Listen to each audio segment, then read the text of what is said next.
This is the face of the far right.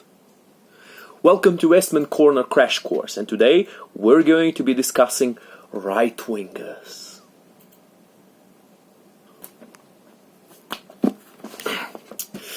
Now, despite what many people might think, I'm not necessarily linked to any right-wingers from the park. I usually have relatively friendly relations with them, simply because they're not rude to me and they don't start shouting at me, as some other groups of people do.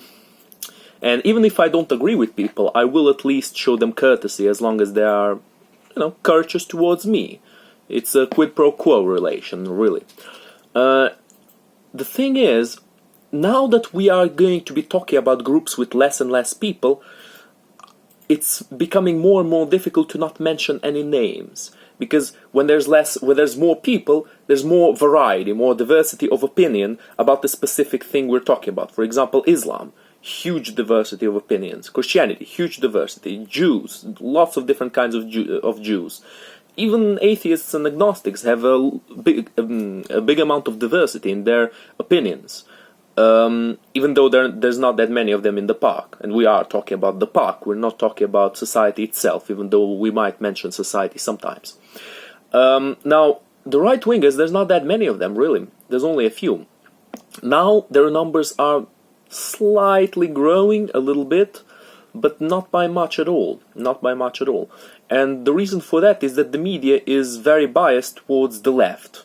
At least that's what I would say, from my perspective of the media. Now, the media isn't always wrong, the media sometimes is right, but the tendency of the media is something to be careful with, because when a tendency becomes established, it becomes very difficult to see when you're actually lying, when you're telling the truth.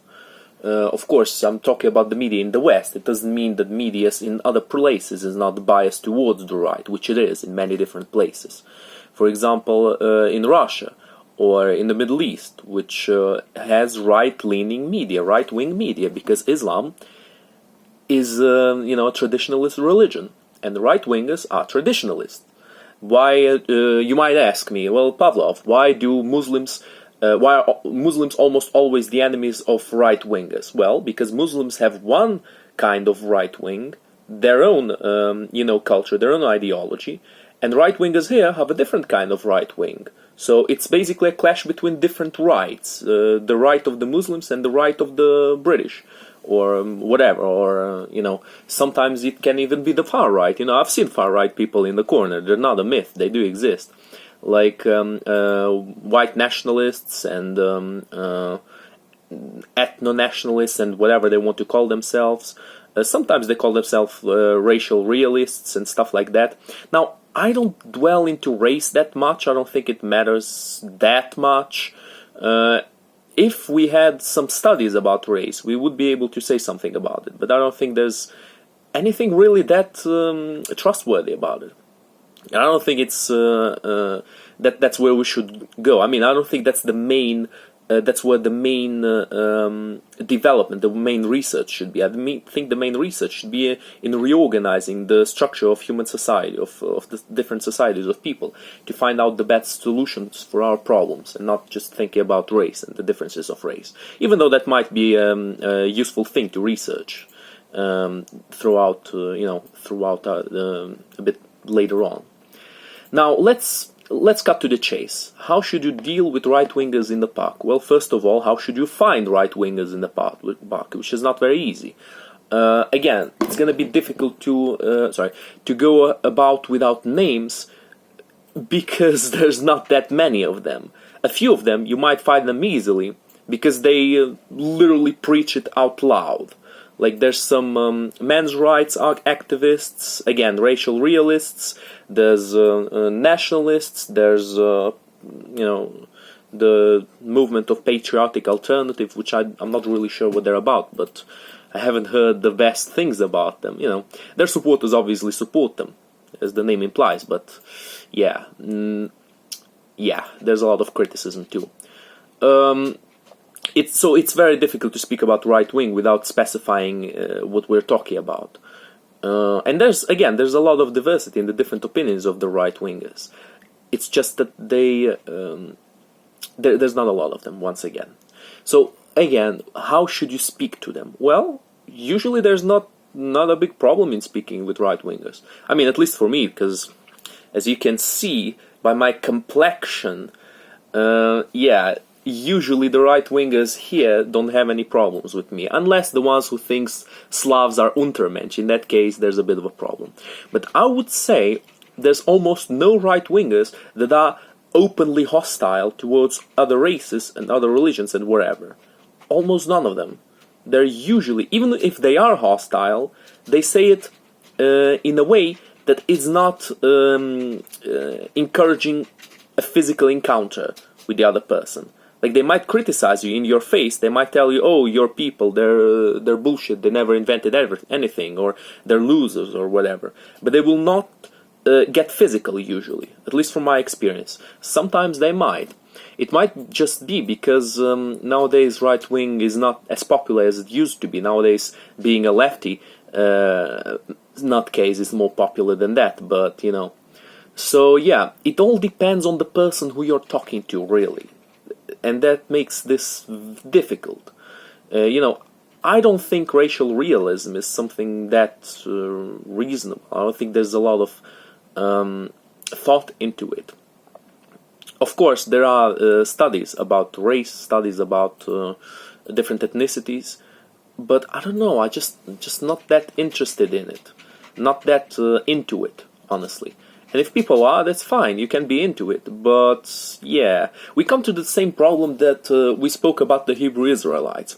When you start seeing yourself as in a position of complete superiority to somebody else, that's basically it. You actually, ironically, you become inferior because you stop noticing any flaws that you have, and you stop noticing any qualities that the other people who are different from you have. And you become unable to judge. You become unable to judge the best qualities and to adopt them from others. And you become unable to judge your own flaws and to fix them and to try to, become a better person or a more functional person or a more successful person or whatever. Self-criticism is unbelievably important, and that's something that right-wingers have problems with.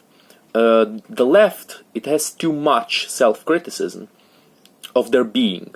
They're self-loathing. They hate themselves. They hate their race. They hate their culture. The right-wingers, they have a little bit too much of it. But then again, the right is not in a position of power nowadays in this society. So I guess they kind of keep a bit of balance. The problem is that both sides are becoming more extreme with time. And eventually this extremization might result in something worse than what we have now. Yeah, and there's a bit of another problem.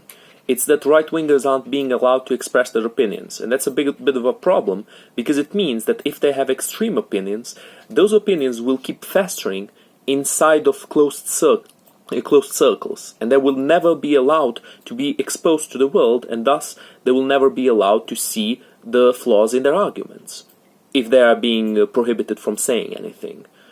Ironically, prohibiting things like, for example, Mein Kampf, like they do in Germany, will encourage more Germans to see it as something good. Because they will think, okay, our society is not going as we want, there's problems in the society, and these guys who are causing these problems are prohibiting us from reading this old book.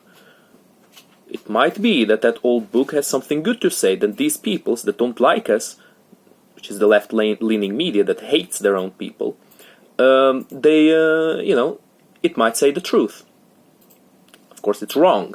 It's like the people who don't like what the US is doing start siding with Russia, when they don't realize that Russia does even worse things, and the only reason why the US, the things the US does are more well known is because the US has more power, and it has more power all around the world.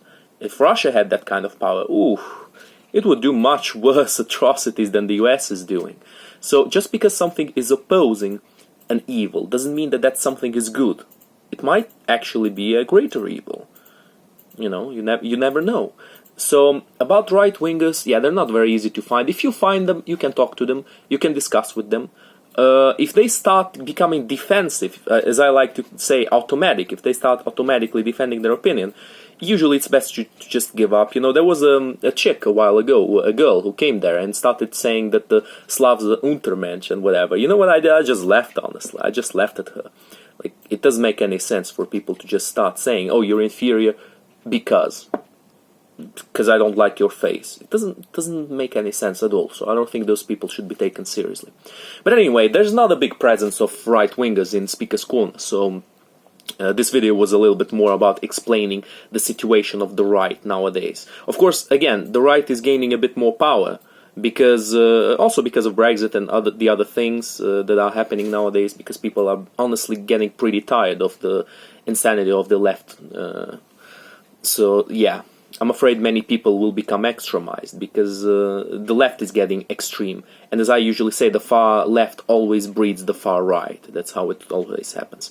But I don't think the far right is a very big problem. I think it exists, but it doesn't exist in very big numbers. But of course, you can always just say that Ukraine is a Nazi state, and I have this opinion because I'm the face of the far right. But yeah, yeah, a reasonable person would say that. But anyway, that's it for this video, and next time we're going to be discussing the different left-leaning groups, which are, of course, a lot more numerous. See ya.